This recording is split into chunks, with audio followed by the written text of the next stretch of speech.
जय माता दी। प्रेम से बोलिए संतोषी माता की जय।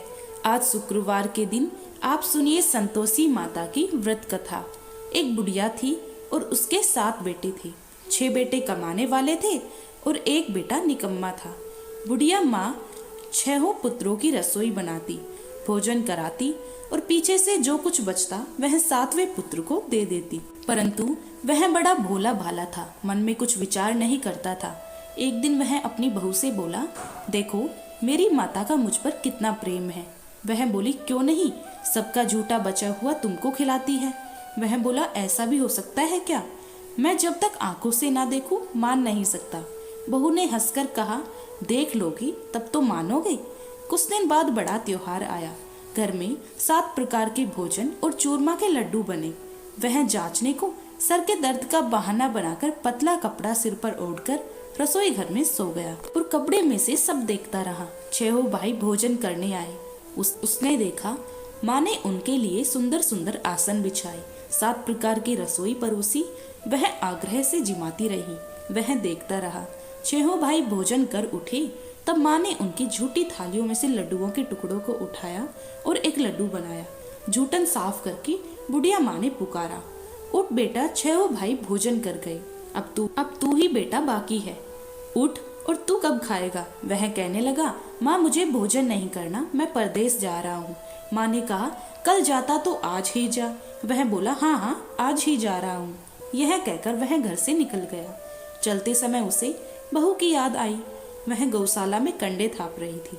वह उसे जाकर बोला कि मेरे पास तो कुछ नहीं है, वह अंगूठी है सो ले लो और अपने कुछ निशानी मुझे दे दो। वह बोली कि मेरे पास क्या है, यह गोबर भरा हाथ है। यह कहकर उसकी पीठ पे गोबर के हाथ की थाप मार दी और वह चल दिया। चलते चलते दूर देश में पहुंचा। वहां पर एक साहूकार की दुकान थी। वहां जाकर बोला, भाई मुझे नौकरी पर रख लो। साहूकार को नौकर की जरूरत थी। साहूकार उससे बोला, तू नौकरी पर रह जा। लड़के ने पूछा, तनख्वाह क्या रहेगी? साहूकार ने कहा, काम देखकर दाम मिलेंगे। साहूकार की नौकरी मिल गई।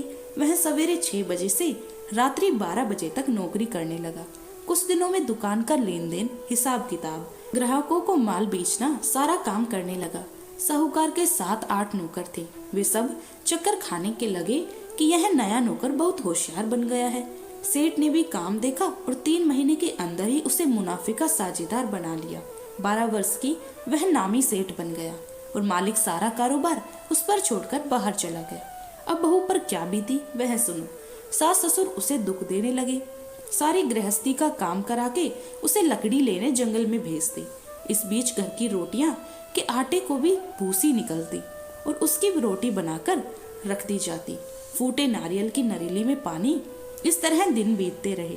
एक दिन वह लकड़ी लेने जा रही थी कि रास्ते में बहुत सी स्त्रियां संतोषी माता का व्रत करती दिखाई दी।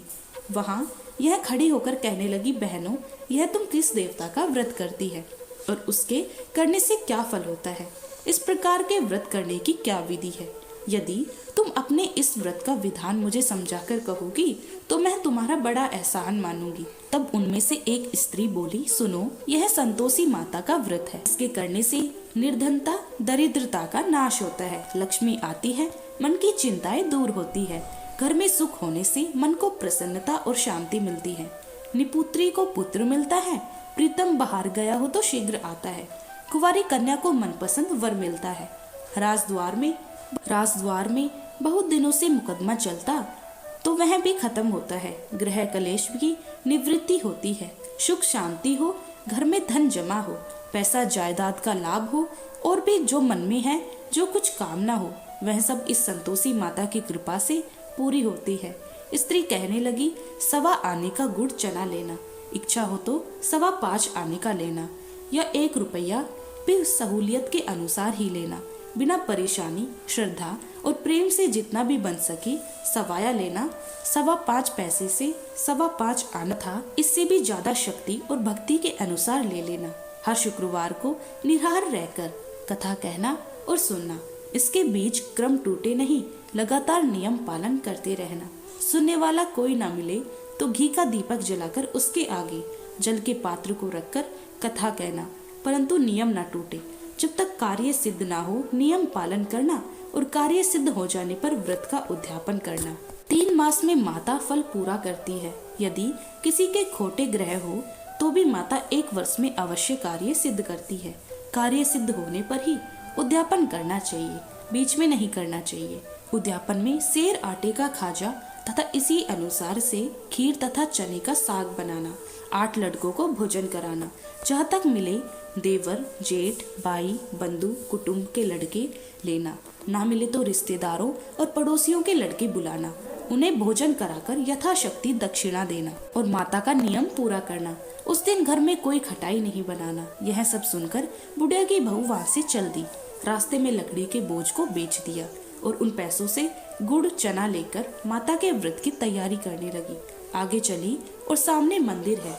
यह सुनकर माता के मंदिर में जाकर माता के चरणों में लौटने लगी। इसके बाद वह माँ से विनती करने लगी, हे माँ, मैं निपट मूर्ख हूँ, व्रत के नियम कुछ नहीं जानती हूँ, मैं बहुत दुखी हूँ। हे माता, जग जैनी मेरा दुख दूर करो, मैं आपकी शरण में हूँ। माता को दया आई। एक शुक्रवार बीता कि दूसरे शुक्रवार को ही इसके पति का पत्र आया और तीसरे को उसका भेजा हुआ पैसा भी आ पहुंचा। यह देवरानी जेठानी मुंह सिकोड़ने लगी, इतने दिनों में इतना पैसा आया, इसमें क्या चढ़ाव है, क्या बढ़ाव है। लड़के ताने देने लगे कि काकी के पास अब पत्र आने लगे, रुपया आने लगे, अब तो काकी की खातिर बढ़ जाएगी, अब तो काकी बुलाने से भी नहीं बोलेगी। बेचारी सरलता से यह कहती कि भैया पत्र आएगा, रुपये आएंगे तो हम सबके लिए अच्छा है। ऐसा कहकर आंखों में आंसू भरकर संतोषी माता के मंदिर में आकर मातेश्वरी के चरणों में गिनकर रोने लगी। माँ, मैंने तुमसे पैसा नहीं मांगा, मैंने पैसे से क्या काम, मुझे तो अपने सुहाग से काम है, मैं तो अपने स्वामी के दर्शन और सेवा मांगती हूँ। तब माता ने प्रसन्न होकर कहा, जा बेटी, तेरा स्वामी आएगा। यह सुनकर खुशी से वह बावली होकर घर जाकर काम करने लगी। अब संतोषी माँ विचार करने लगी, इस भोली पुत्री से मैंने कह तो दिया तेरा पति आएगा, पर आएगा कहाँ से? वह तो इसे स्वप्न में भी याद नहीं करता, इसे याद दिलाने तो मुझे ही जाना पड़ेगा। इस तरह माता उस बुढ़िया के बेटे के पास जाकर स्वप्न में प्रकट होकर कहने लगी, साहूकार के बेटे सोता है जागता है।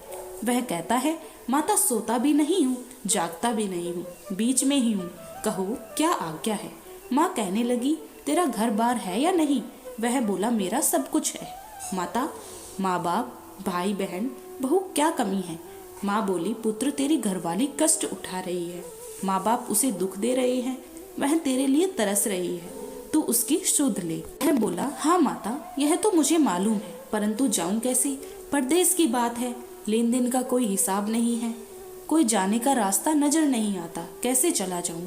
माँ कहने लगी, मेरी बात मान, सवेरे नहा धोकर संतोषी माता का नाम लेकर घी का दीपक जलाकर दंडवत कर दुकान पर बैठ जाना। देख, तेरे लेन देन चूक जाएगा, जमा माल बिक जाएगा, सांझ होते होते धन का ढेर लग जाएगा। अब तो वह सवेरे बहुत ही जल्दी उठकर मित्र बंधुओं से अपने सपने की बात कहता है। वे सब उसकी बात अनसुनी करके खिल्ली उड़ाने लगते हैं। कहीं सपने भी सच्चे होते हैं। एक बूढ़ा बोला, देख बेटा, देख भाई, मेरी बात मान। इस तरह साथ झूठ कहने से बदले देवता ने जैसा ही कहा है वैसा ही करना, तेरा क्या जाता है। अब बूढ़े की बात मानकर वह ना धोकर संतोषी माता को दंडवत कर घी का दीपक जलाकर दुकान पर बैठ जाता है। थोड़ी देर में वह क्या देखता है कि देने वाले रुपया लाए, लेने वाले हिसाब लाए। कोठी में भरे सामानों के खरीदार नगद में सौदा करने लगे। शाम तक धन का ढेर लग गया। मन में माता का नाम लेकर प्रसन्न होकर घर जाने के वास्ते गहना, कपड़ा, सामान खरीदने लगा। यहाँ के काम से निपट घर को रवाना हुआ। उधर बहू बेचारी जंगल में लकड़ी लेने जाती है। लौटने वक्त माताजी के मंदिर पर विश्राम करती है। वह तो उसका रोज रुकने का स्थान ही था। दूर धूल उड़ती देखकर वह माता से पूछती है, हे माता, यह धूल कैसे उड़ रही है? माता कहती है, हे पुत्री, तेरा पति आ रहा है। अब तू ऐसा कर, लकड़ियों के 3 बोझ बना ले, एक नदी के किनारे रख, दूसरा मेरे मंदिर पर और तीसरा अपने सिर पर रख। तेरे पति को लकड़ी का गड्ढा देखकर मोह पैदा होगा, वहाँ वह रुकेगा, नाश्ता पानी बनाकर खाकर माँ से मिलने आएगा। तो लकड़ी का बोझ उठाकर जाना और एक बीच चौक में गड्ढा लाकर 3 आवाजें जोर से लगाना, लो सासू जी, लकड़ियों का गट्ठा लाई हूँ, भूसी की रोटी दो, नारियल के खोपड़े में पानी दो, आज कौन मेहमान आया है।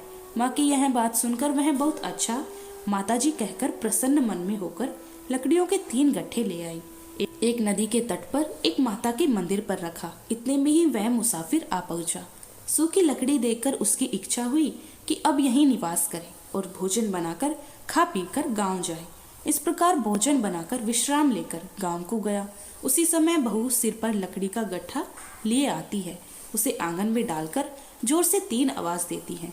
लो सासू जी, लकड़ी का गट्ठा लो, भूसी की रोटी दो, नारियल के खोपड़े में पानी दो। आज कौन आया है। यह सुनकर उसकी सास अपने दिए हुए कष्टों को बुलाने हेतु कहती है, बहू ऐसा क्यों कहती हो, तेरा मालिक ही तो आया है, बैठ मीठा भात खाकर कपड़े गहने पहन। इतने में आवाज सुनकर उसका स्वामी बाहर आता है और अंगूठी देखकर व्याकुल हो जाता है। माँ से पूछता है, माँ यह कौन है। माँ कहती है, बेटा यह तेरी बहू है। आज 12 वर्ष हो गए जब से गया है, तब से सारे गांव में जानवर की तरह भटकती फिरती है। कामकाज घर का कुछ करती नहीं है, 4 समय खाकर आ जाती है। अब तुझे देखकर भूसी की रोटी और नारियल की खोपड़े में पानी मांगती है। वह लज्जित होकर बोला, ठीक है माँ, मैंने इसे भी देखा है और तुम्हें भी। अब तुम्हें दूसरों घर की चाबी दो, मैं तो उसमें रहूंगा। ठीक है बेटा, जैसी तेरी मर्जी। यह कहकर माँ ने चाबी का गुच्छा उसे दे दिया। उसने लेकर दूसरे कमरे को खोलकर सारा सामान जचाया और एक दिन में ही वहाँ राजा के महल जैसा ठाट बाट बन गया। अब क्या था, वह सुख भोगने लगी। इतने में ही अगला शुक्रवार आया। उसने अपने पति से कहा, मुझे माता का उद्यापन करना है।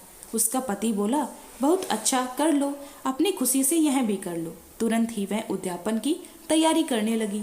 जेठ के लड़के को भोजन के लिए कहने लगी। उसने मंजूर किया, परंतु पीछे जेठानी अपने बच्चों को खिलाती है। देखो, भोजन के समय सब लोग खटाई मांगना, जिससे इसका उद्यापन पूरा ना हो। लड़के खाना खाने लगे। खीर पेट भरकर खाई, परंतु बात याद आते ही कहने लगे, हमें कुछ खटाई खाने को दो, खीर खाना हमें भाता नहीं। यह देखकर अरुचि होती है। बहू कहने लगी, खटाई किसी को नहीं दी जाएगी, यह तो संतोषी माता का प्रसाद है। लड़के उठकर खड़े हुए और बोले, पैसे लाओ। बोली बहू कुछ जानती नहीं थी, सो उन्हें पैसे दे दिए। लड़के उसी समय उठकर इमली लेकर खाने लगे। यह देखकर बहू पर माता ने कोप किया। राजा के दूत उसके पति को पकड़कर ले गए और जेठ जेठानी मनमाने खोटे वचन कहने लगे। लूट लूट कर धन इकट्ठा कर लिया था, सो राजा के दूत उसे पकड़कर ले गए। अब सब मालूम हो जाएगा जब जेल की रोटी खाएगा। बहू से यह वचन सहन नहीं हुआ। रोती रोती माता के मंदिर गई और बोली, हे माता, तुमने यह क्या किया, हंसाकर क्यों रुलाती हो। माता बोली, पुत्री, तूने उद्यापन करके मेरा व्रत भंग किया, इतनी जल्दी सब बातें भुला दी। वह कहने लगी, माता भूली तो नहीं हूँ, ना कुछ अपराध किया है, मुझे तो लड़कों ने भूल में डाल दिया है, मैंने भूल से उन्हें पैसे दे दिए, मुझे क्षमा करो माँ। माँ बोली, ऐसी भी कहीं भूल होती है। वह बोली, माँ मुझे माफ कर दो, मैं फिर तुम्हारा उद्यापन करूंगी। माँ बोली, अब भूल मत करना। वह बोली, अब भूल नहीं होगी माँ, अब बताओ वे कैसे आएंगे। माँ बोली, जा पुत्री, तेरा मालिक तुझे रास्ते में ही आता मिलेगा। वह निकली। रास्ते में पति आता मिला। उसने पूछा, तुम कहाँ गई थी। वह कहने लगा, इतना धन जो कमाया है उसका टैक्स राजा ने मांगा था, वह भरने गया था। वह प्रसन्न होकर बोली, अच्छा हुआ, अब घर चलो। कुछ दिन बाद फिर शुक्रवार आया तो वह बोली, मुझे माता का उद्यापन करना है। पति ने कहा, कर लो। वह फिर जेठ के लड़कों से भोजन को कहने लगी तो जेठानी ने 1-2 बातें सुनाई और लड़के सिखा दिए कि तुम पहले ही खटाई मांग लेना। लड़की कहने लगी कि हमें खीर खाना नहीं पाता, कुछ खटाई खाने को दो। तो बोली, खटाई खाने को नहीं मिलेगी, खाना हो तो खाओ। यह कहकर ब्राह्मण के लड़के भोजन कराने लगी। यथाशक्ति दक्षिणा की जगह 1-1 फल उन्हें दिया। इससे संतोषी माता प्रसन्न हुई। माता की कृपा होते ही 9वें मास उनको चंद्रमा के समान पुत्र प्राप्त हुआ। वह पुत्र को लेकर प्रतिदिन माता जी के मंदिर को जाने लगी। माँ ने सोचा कि यह रोज आती है, आज क्यों ना मैं इसी के घर चलूं, इसका आसरा देखूं तो सही। यह विचार कर माता ने भयानक रूप बनाया। गुड़ और चने से सना मुख, ऊपर से सूंड के समान होठ, उस पर मक्खियां भिनभिना रही है। दहलीज में पैर रखते ही उसकी सास चिल्लाई, देखो कोई चुड़ैल डाकिनी चली आ रही है, को इसे भगाओ नहीं तो किसी को खा जाएगी। लड़के डरने लगी, चिल्लाकर खिड़की बंद करने लगे। बहू रोशनदान में से देख रही थी। प्रसन्नता से पगली होकर चिल्लाने लगी कि आज मेरी माता मेरे घर आई। यह कहकर बच्चे को दूध पिलाने से हट जाती है। इतने में सास का क्रोध फूट पड़ा। वह बोली, इसे देखकर कैसे उतावली हुई जो बच्चे को पटक दिया। इतने में माँ के प्रताप से जहाँ देखो वहाँ लड़के की लड़के नजर आने लगे। बहू बोली, माँ जी, मैं जिनका व्रत करती हूँ यह वह संतोषी माता है। इतना कहकर जट से सारे घर के किवाड़ खोल दिए और सबने माता के चरण पकड़ लिए और विनती कर कहने लगे, हे माता, हम मूर्ख हैं, अज्ञानी हैं, तुम्हारे व्रत की विधि हम नहीं जानते। तुम्हारा व्रत भंग करके हमने बहुत बड़ा अपराध किया है। हे माता, बहू को जैसा फल दिया वैसा सबको देना। जो भी यह कथा पढ़ेगा या सुनेगा उसके सभी मनोरथ पूर्ण होंगे। प्रेम से बोलिए संतोषी माता की जय।